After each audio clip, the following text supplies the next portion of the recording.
You know, that specific feeling, I'm talking about a really visceral experience. Okay. Like it's usually a Saturday morning Hmm. or maybe a Tuesday night right after work. The worst time. Yeah, exactly. You have this massive list of things to do. The laundry is literally spilling out of the hamper. Right. There is an email from your boss that you have been putting off for like 3 days. And the dishwasher is just beeping at you in the background. It's just taunting you. Yes. And the thing is, it's not rocket science, it's just life stuff, the absolute basic maintenance of existence. The mundane tasks that literally just keep the world turning. Exactly. And you are sitting there on the couch, fully dressed, you're wide awake, and your brain is just screaming at you. It is yelling at the top of its lungs, get up, move, just pick up the one sock, just open the laptop. But nothing happens. Nothing happens. Your body, it feels like it's made of lead. It feels like the physical connection between your willpower and your muscles has just been snipped with a pair of scissors. You literally cannot initiate the sequence. You know, it is a terrifying feeling, actually. It really is. I think people who haven't experienced it really don't realize how scary it is to feel disconnected from your own volition. Yeah. To essentially be a prisoner inside your own body. Right. And then inevitably comes the word, the label.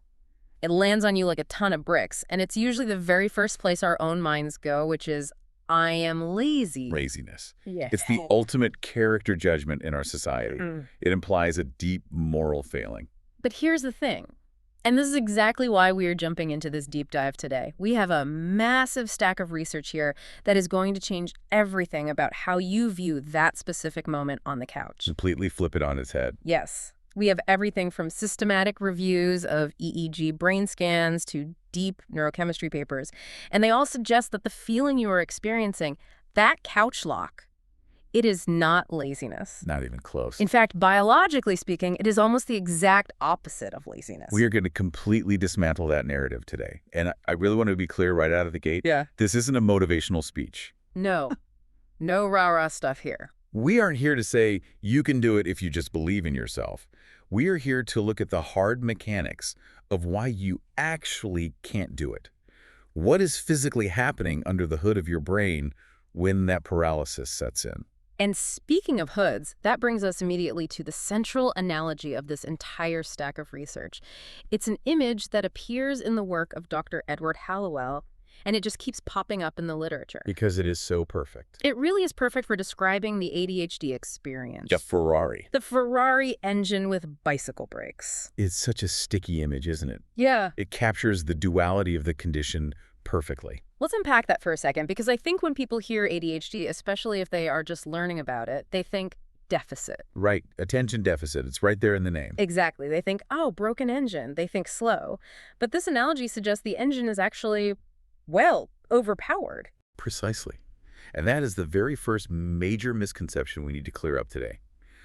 If you look at the cognitive potential of the ADHD brain, the creativity, the ability to hyperfocus, the racing thoughts. The sheer volume of it all. Yes, the sheer amount of data it processes every single second. It is a high-performance engine. It is a Formula One engine. Wow. It wants to go fast.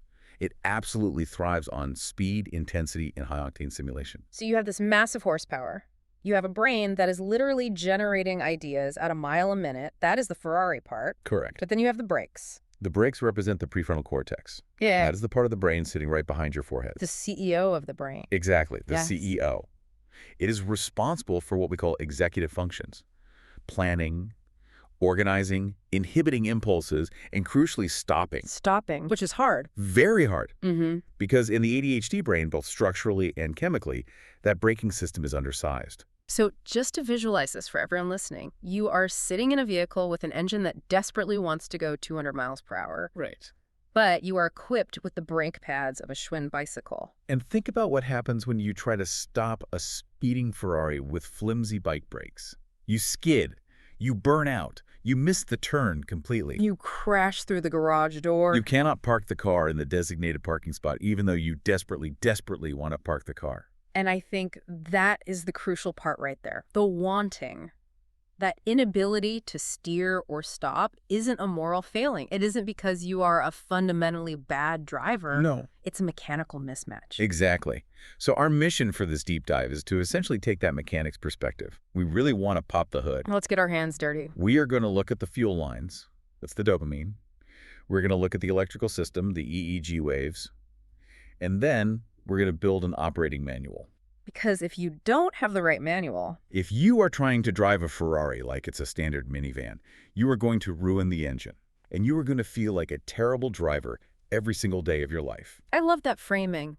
We are moving from driver error to wrong manual. Exactly. So let's start with the absolute biggest source of shame, the lazy label. Because even when you know you have ADHD, that internal monologue is vicious. It's relentless. You sit there thinking, why can't I just do it? Literally everyone else is doing it. My coworker just casually answers his emails. Why is this so incredibly hard for me? It is the comparison trap, but the psychological literature we reviewed actually has a very specific clinical definition for laziness. And I really think hearing it is going to be a massive relief for a lot of people listening. Lay it on us. What is laziness, medically speaking? Laziness is defined as a conscious, deliberate choice to withhold effort. But here is the key differentiator that changes everything. Okay. You are okay with it. Wait, you're enjoying it? Yes. You are choosing leisure over work, and you feel rested. You actively decide, I am not going to clean the house today because I want to watch this movie. Right. And then, this is the important part, you watch the movie, and you enjoy the movie. You feel restored afterwards. Okay, that is definitely not what is happening in the couch lock scenario we started with. Not at all. Describe the difference to me. When I am stuck on the couch, unable to start the laundry, I am definitely not enjoying the movie. I am usually not even really watching the movie. Right, you're just looking at it. I am staring at the screen, but my stomach is in absolute knots. I am beating myself up. I am stressing about the time passing. I am calling myself names in my head. It's not leisure at all. It is torture. And that profound distress is the proof. That is the clinical distinction. One of our sources put it beautifully. They said, the spirit is willing, but the synapses are weak. The synapses are weak. Wow. In ADHD paralysis, the desire to do the task is completely there. Often, it is an intense desire. You desperately want the clean house. You want the finished report so the horrible anxiety will just go away. But I still can't move. Because there is a neurological disconnect between the intention in your mind and the action in your body. So the fact that your internal monologue is calling you a failure is actually hard evidence that you aren't lazy. Yes. Because if you were genuinely lazy, you wouldn't care. You wouldn't be in pain. Precisely. Yeah. Real laziness requires apathy. ADHD paralysis involves high anxiety and high desire, but low initiation. It is a completely different physiological state of being. Okay, so we have established it's not a character flaw. It is a glitch in the system. But why? That's the big question. If I want to do it, if I have the desire, why can't I just make my physical body move? What is actually happening at the chemical level that snips that wire? This brings us straight to the fuel system of the Ferrari. We need to talk about neurotransmitters, specifically dopamine and norepinephrine. We hear about dopamine all the time. It is usually called the pleasure chemical, right? And that is a bit of a misnomer, or at least a massive oversimplification. In the context of getting things done, dopamine isn't just about feeling pleasure. It is the ignition fluid. Ignition fluid. It is the neurotransmitter responsible for motivation, reward anticipation, and crucially, motor initiation. Motor initiation, so literally moving your body. Literally moving. In a neurotypical brain, when you think, oh, I should do the laundry, the brain releases a tiny squirt of dopamine just from the anticipation of the completed task. Just from thinking about the end result. Yes. The brain essentially says, clean clothes. Nice. That little squirt is the spark that turns the engine over. It naturally gets you off the couch. And in the ADHD brain, The tank is running on fumes. There is a baseline deficiency in what we call tonic dopamine. tonic dopamine. Yes, the background level of dopamine that's just always there. So you think, I should do the laundry, and nothing happens. No spark. No spark. The ignition clicks, but the engine just doesn't catch. So you are sitting there turning the key over and over again in your head. I need to do it, I need to do it, I need to. But there's literally no fuel in the line to start the chemical reaction. Exactly. You're just grinding the starter. Yeah. And then you add in the role of norepinephrine.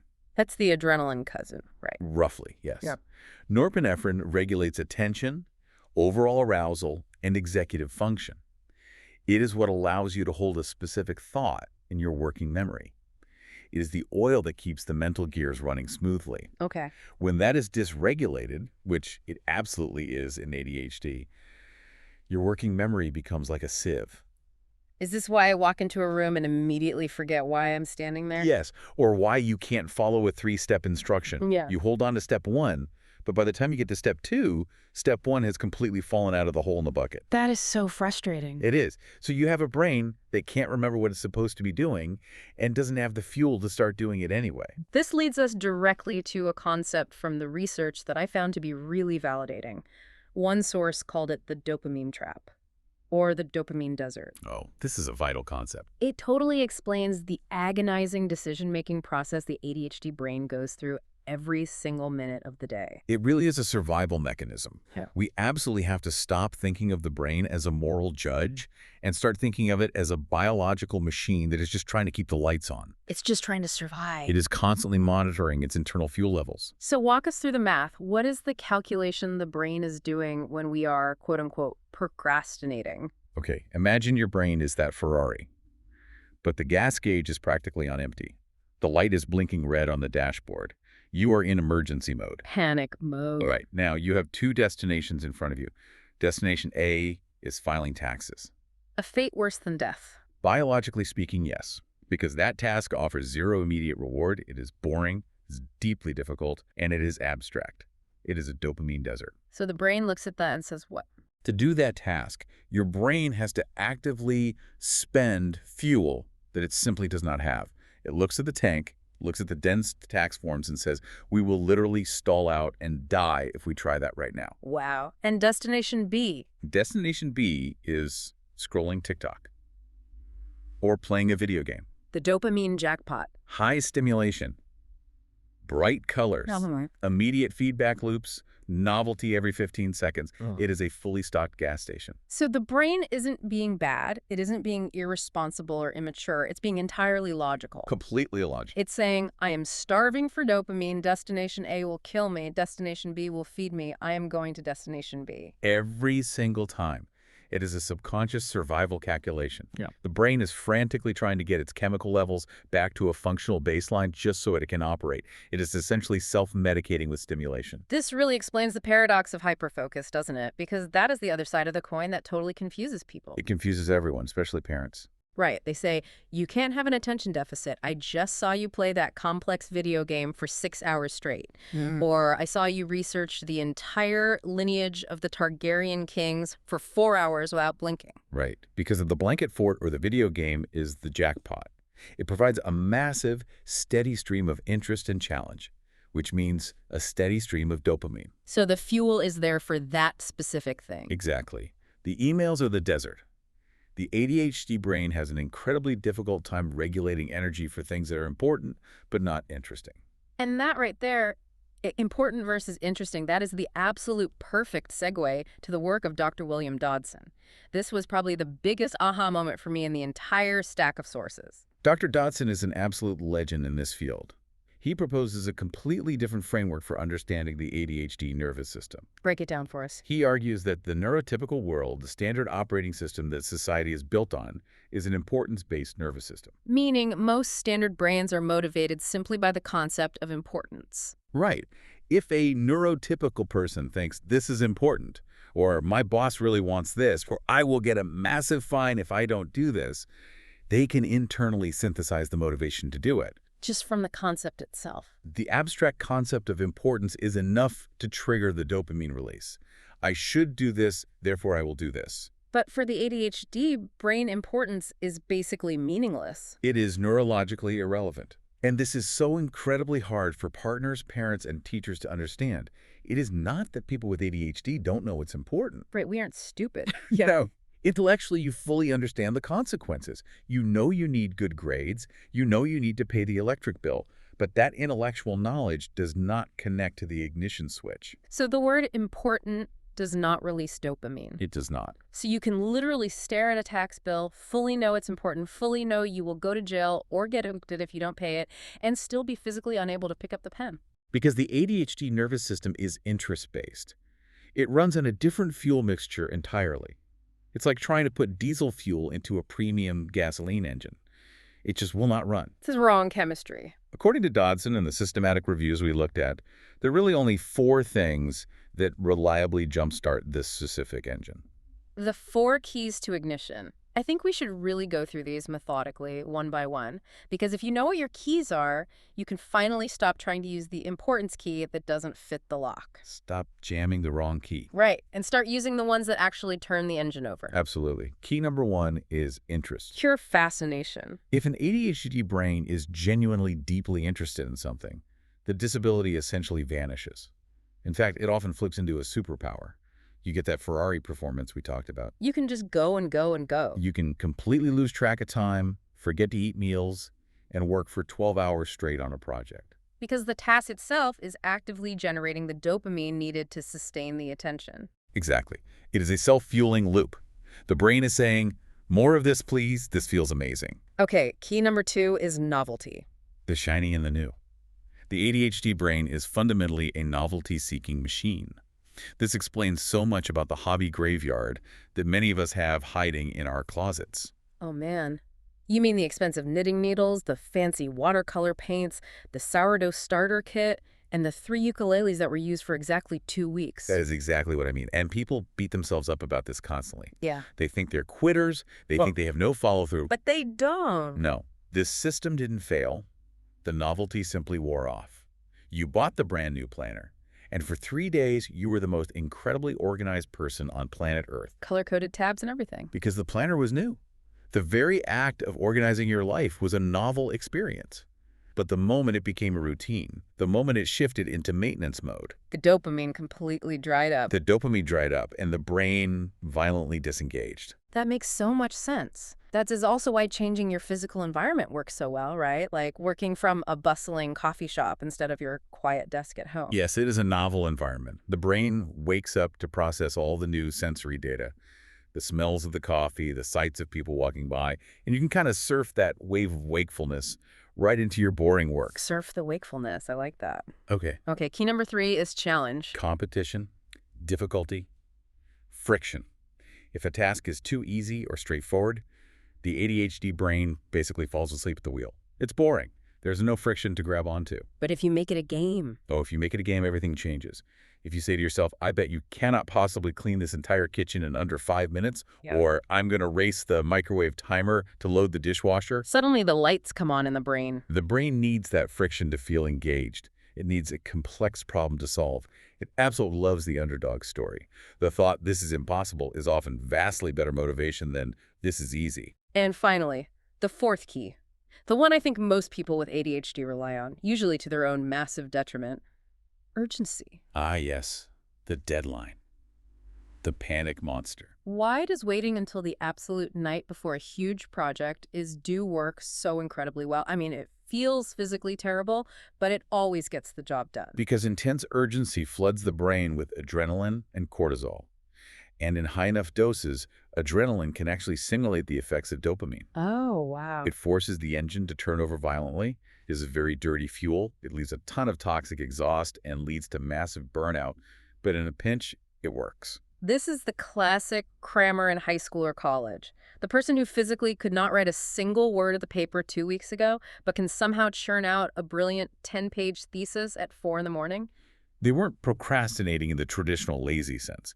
They were subconsciously waiting for the neurochemical bridge to build itself so they could finally cross it. They literally needed the terror. They needed the sheer terror to generate the required fuel. One of the sources actually used a really great acronym to remember these 4 triggers. Yeah. PNCH. Right. PNCH. P for play, I for interest, N for novelty, C for competition, and H for hurry.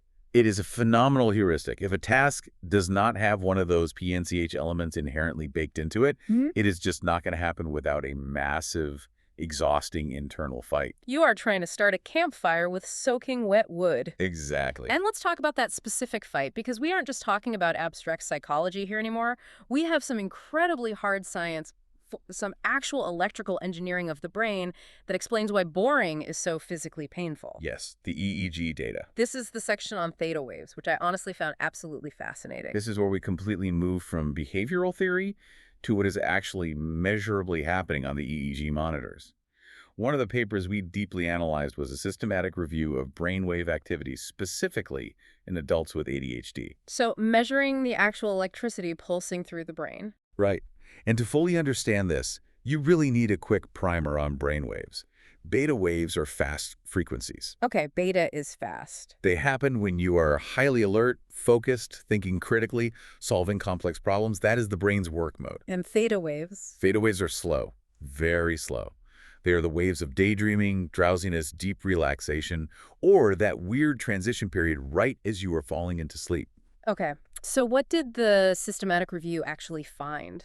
It found that in a resting state, or crucially, even when actively trying to focus on a boring task, adults with ADHD show consistently increased theta band power compared to neurotypical brains. Wait, so you were telling me that when I am sitting at my desk at 2 in the afternoon, desperately trying to write a basic email, my brain is literally producing sleepy waves. In a very real biological sense, yes. Yeah. Your brain is severely under-aroused. It is effectively falling asleep at the wheel. Right. It is drifting into a deep daydream state completely against your conscious will. That explains so much of my life, but it also seems totally contradictory. How so? Because if the brain is sleepy, why is the outward behavior so often hyperactive? Why the constant fidgeting, the leg bouncing, the incessantly clicking the pen during a meeting? That is the grand paradox that confuses everyone from teachers to doctors. The hyperactivity is not a symptom of having too much boundless energy. It's not. No, it is a subconscious coping mechanism. The brain physically senses that it is drifting into that slow theta trance, that it is literally falling asleep. So it screams, "Wake me up." So I tap my leg. You tap your leg vigorously, you look rapidly around the room, you create chaos. You might even start an argument just for the thrill of it. Oh, wow, manufacturing drama. Yes, you are manufacturing external stimulation to counteract those slow, drowsy theta waves and physically jolt your brain back into beta waves, back into functional alertness. So the fidgeting isn't a distraction from the work. It is a life support system for focus. Exactly. If you force an ADHD brain to sit perfectly still, hands folded quietly, eyes facing forward, stop tapping your foot, you are completely cutting off its external stimulation supply. And what happens then? The theta waves completely take over, and the person effectively enters a zombie state. They are physically in the room, but the lights are completely out mentally. This really connects to that visceral feeling we talked about earlier, the physical pain of boredom. I think a lot of neurotypical people hear someone say, "I am literally dying of boredom," and they just think it's a teenager being dramatic. But it's not drama. The sources suggest it is literal physiological stress. It absolutely registers as physical pain in the body. The clinical sources describe it as having an itchy brain. An itchy brain. That is so accurate. When the environmental stimulation drops below a certain required threshold, the ADHD brain registers it as a literal threat to its survival. It creates an intense physical discomfort. Your skin is crawling. You feel profound restlessness. It's awful. It is not just, "Oh, I would rather be doing something else right now." It is a frantic, "I need to aggressively change my brain chemistry this very second or I am going to explode." And this intense internal noise involves the default mode network, right? The DMN. Yes, the DMN. This is a fascinating network in the brain that is highly active when we are daydreaming, thinking abstractly about ourselves, or just spacing out looking out a window. The screensaver mode. Exactly.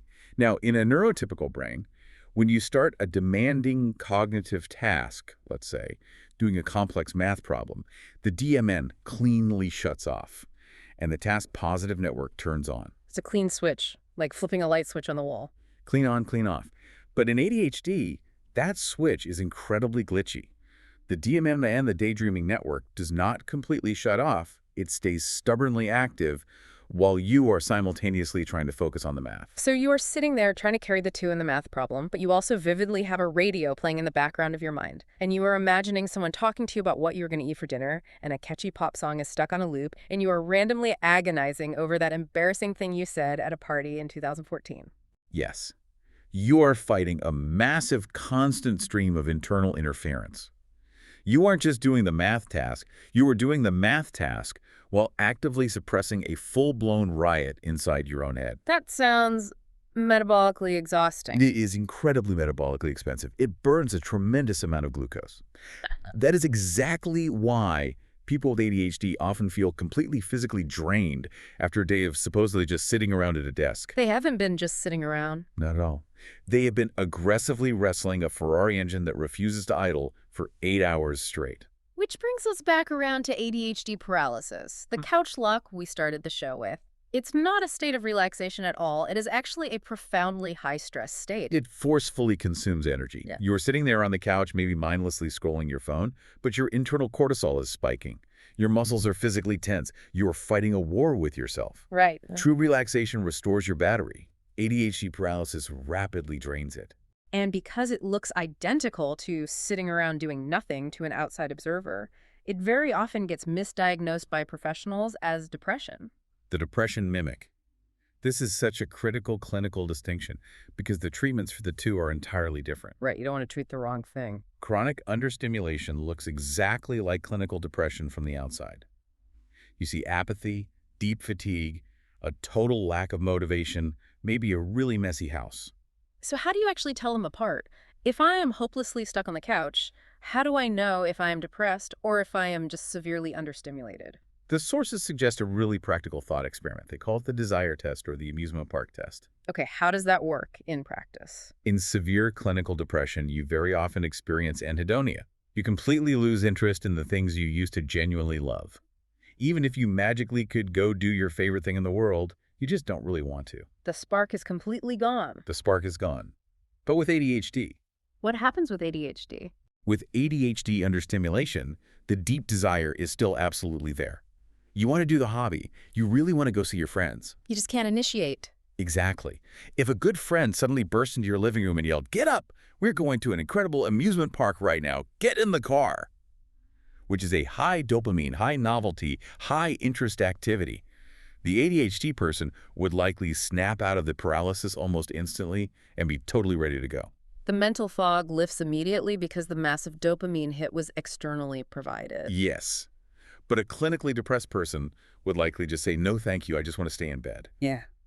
It is situational energy depletion versus a pervasive systemic mood disorder. That is such a huge illuminating distinction. It is not that the car's battery is totally dead. It is that the starter motor is broken, but if you jumpstart it, the car runs beautifully. That is exactly right.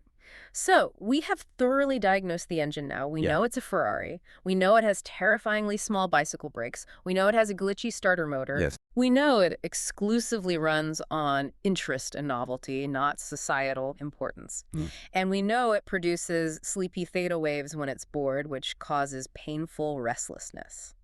We've mapped the whole system. Now we need the actual operating manual. How do we practically drive this highly specific machine without crashing it?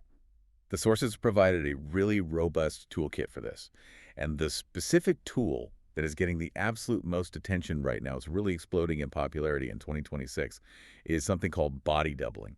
Body doubling. This is the one that sounds the absolute weirdest when you first hear about it. Oh, it does. It sounds almost completely ridiculous to a neurotypical person. Hey, can you come over and literally just watch me work? But it is a massive game changer. Body doubling is simply the structured practice of having another person present, either physically in the room or virtually on a screen while you attempt to work. But they don't help you, right? No, they do not help you with a specific task. They do not check your math. They do not nag you to stay on track. They quite literally just exist in your space. The sources referred to it as low-key accountability, or creating a social container. Think about the psychology of it. If you are entirely alone in your house, the social cost of getting distracted is absolute zero. True. No one sees you. You could suddenly decide to eat a sandwich, stare blankly at the wall for 20 minutes, or dance around the kitchen. But if you were in a quiet library, or if your friend is casually sitting on your couch reading a novel while you clean the kitchen, The behavior instantly changes. you feel socially anchored to the present moment. There is a very subtle social pressure, a primal herd instinct to remain on task. It physically prevents your flighty attention from leaking out the sides. It is honestly like outsourcing your broken executive function to the room itself. Precisely. It provides the firm external structure that your weak internal brakes simply cannot provide on their own. And you can obviously do this in person, like, hey, roommate, come sit on your phone in the kitchen while I finally fold this mountain of laundry. But the virtual options have become absolutely huge now. Yes. Platforms like FocusMate, Flown, Flow Club. It is basically Uber for body doubles. Walk us through what a virtual session actually looks like for someone who has never tried it. It's very simple. You log into the app. You immediately get paired with a complete stranger, maybe someone sitting in Europe or Asia. Just a random person? A random person. You say, "Hi, I'm going to write this incredibly boring financial report for 50 minutes. They say, hi, I'm going to practice coding in Python. Okay. You both leave your webcams on, you completely mute your microphones, and you just work in silence together. Is it just the pure shame of being seen totally slacking off by a stranger? It is actually less about shame and much more about mirror neurons. Humans are deeply social, mimicking creatures. When we visually see someone else intensely focusing, working hard, and being productive, our brain naturally, subconsciously wants to mirror that exact neurological state. So their focus becomes contagious. Yes, it helps our chaotic brains actively regulate. And it also completely breaks the profound isolation of the task. That is a huge part of it.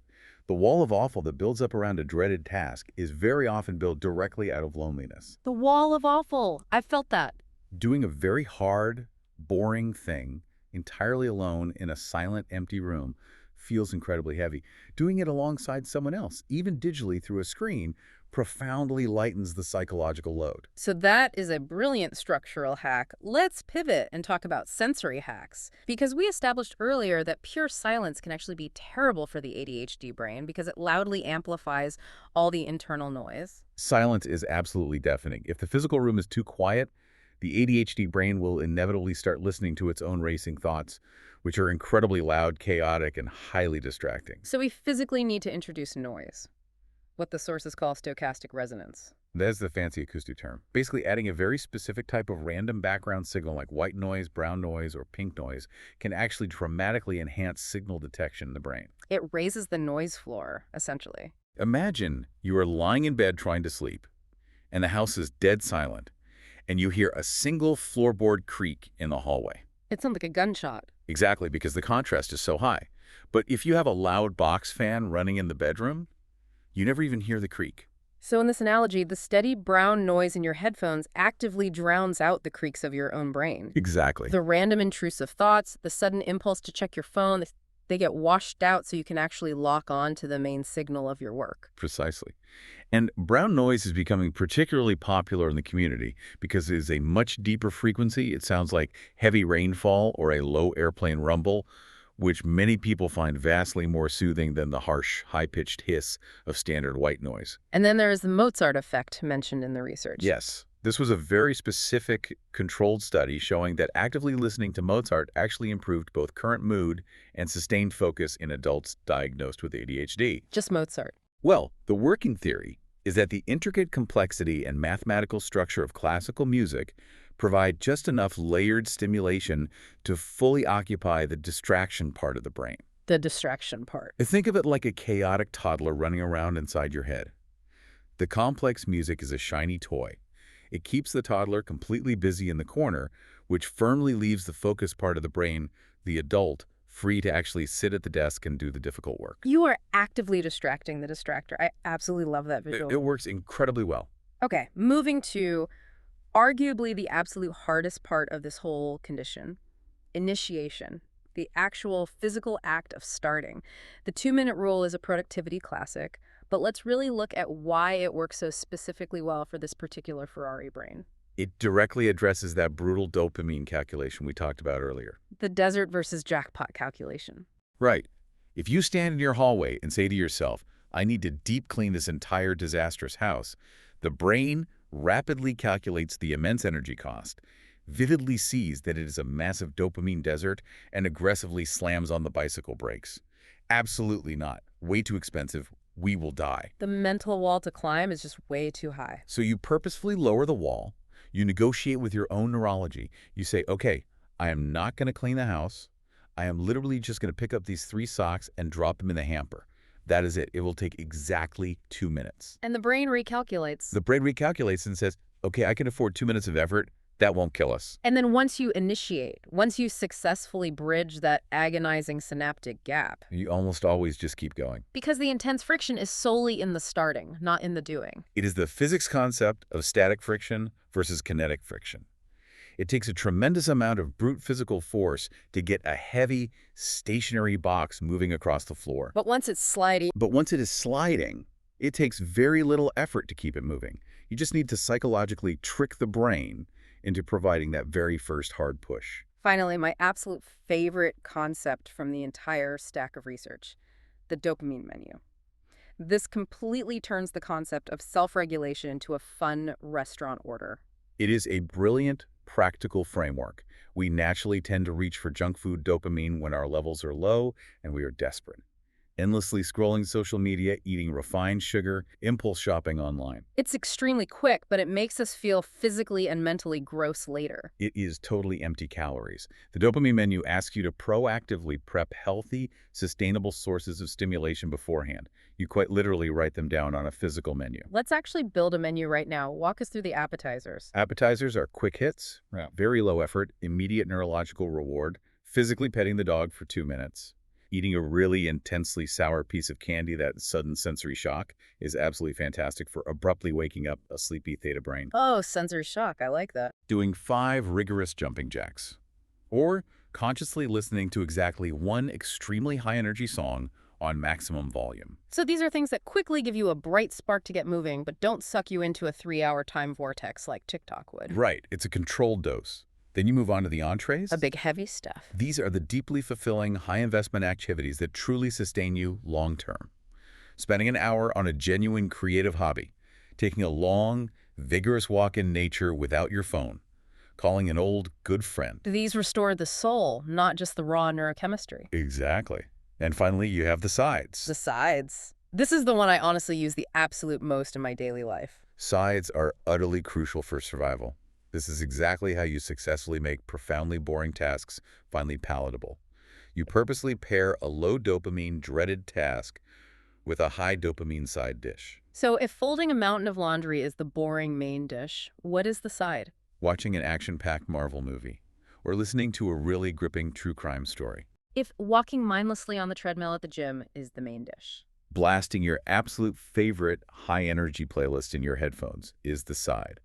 You are strategically spoon-feeding your starving brain the exact stimulation it craves, so it will quietly tolerate the agonizing boredom of the necessary task. You aren't foolishly fighting the biological need for stimulation. You are intentionally providing it in a highly controlled, productive way. That is the ultimate core shift of this entire paradigm. We are completely moving from suppressing the ADHD traits to actively managing and utilizing them. It really changes the whole narrative, doesn't it? From constantly fighting yourself and hating yourself to cleverly hacking yourself. Look, if you are stubbornly trying to drive that Ferrari in the slow lane, strictly obeying the speed limit, and forcefully engaging those tiny bicycle brakes constantly, you're going to destroy the engine. You're going to burn out entirely. You are going to hate the car. You will hate the car and you will hate being the driver. But if you finally accept that it's a Ferrari, you purposefully take it to the track. You give it the premium high-octane fuel it demands. You stop relying on the faulty brakes, and you start relying heavily on the incredibly precise steering. So let's tightly wrap this up by going all the way back to where we started this conversation. The deep identity piece, the immense shame. We fundamentally need to replace the thought, I am inherently lazy, with the biological truth. I have a completely different neurological operating system. The science is totally irrefutable at this point. It is. The detailed EEG brain scans visibly show the sleepy theta waves. The complex neurochemistry perfectly outlines the dopamine and norepinephrine gaps. You are not fundamentally broken. You are not broken. You are just chronically understimulated in an importance-based world. Your brain isn't stubbornly refusing to work because you lack moral character. It is literally just sitting there waiting for the correct ignition key. It is patiently waiting for interest, novelty, challenge, or urgency. And truly internalizing that knowledge is incredibly empowering. It means you desperately need to stop telling yourself to just try harder, which, as we know, usually just leads to much more devastating shame when it inevitably fails again. Trying harder doesn't work. No. You have to try different. Stop endlessly looking for more willpower, which you don't have, and start aggressively looking for leverage. Exactly. Leverage. Ask yourself, where can I artificially add a fun challenge to this? Can I immediately call a friend to be a virtual body double? Can I blast some deep brown noise in my headphones right now? It is strictly an engineering problem. It is not, and never was, a moral failing. So here is our final call to action for you listening today. Stop fighting your own biology. It is a brutal fight you will absolutely always lose, and you will spend your entire life exhausted from doing it. Work with the engine you have. Exactly. Instead, I want you to actively try just one single item from the tool menu we discussed today. Just one thing, maybe tomorrow morning. Explicitly try the virtual body doubling. Just call a good friend on FaceTime, completely mute the microphone, and see if that invisible social pressure helps you finally clear that dusty pile of paperwork on your desk. Or just put on the noise-canceling headphones and try 10 solid minutes of brown noise. Just see if it successfully quiets that chaotic internal chatter, just enough for you to initiate a 2-minute task. And above all else, be remarkably kind to yourself. You're actively navigating a loud, demanding world strictly built for bicycle brakes while operating a massively powerful Ferrari engine. It takes time. It takes a lot of time and practice to truly learn how to drive it safely. Before we go, I want to leave you with one final, slightly provocative thought to chew on. Oh, I love a good thought experiment. If the ADHD brain runs entirely on interest, novelty, and high-speed problem solving, what if this isn't an evolutionary mistake at all? What if, historically, in times of extreme crisis or rapid exploration, the tribe literally needed the Ferrari engine to survive, while the minivan brain stayed home to do the farming? Now, that is a truly fascinating way to reframe the entire condition. The hunter versus the farmer. Something to mull over the next time you feel out of place in a cubicle. Thank you so much for diving into this incredibly dense material with us today. It has been a genuinely fascinating look directly under the hood of human attention. It really has been a pleasure to unpack all this data. See you later on the next podcast.